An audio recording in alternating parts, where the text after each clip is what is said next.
tayo sa Pantalan ngayon. Titignan natin yung sitwasyon. Mataas pa rin yung baha.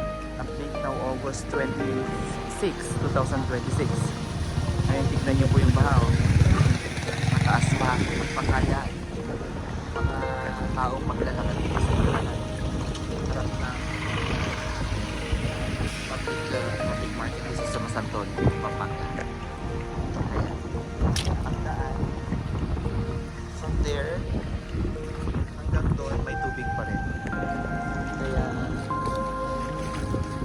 pag-asa pa rin sa mga turista. Ito yung mga mabababang sasakyan.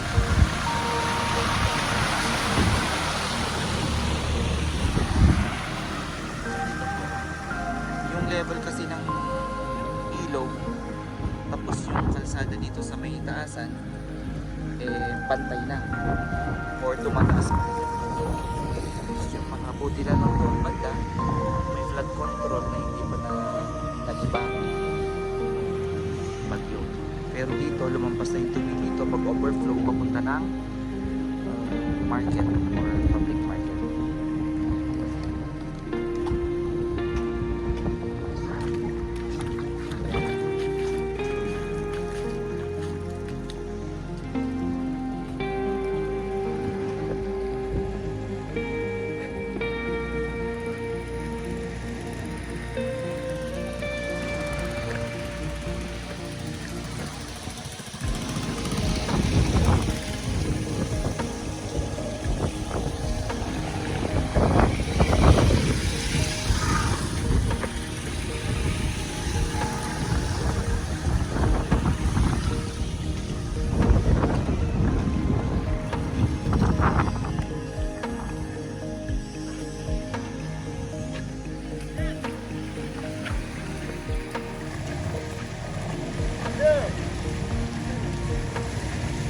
Oo.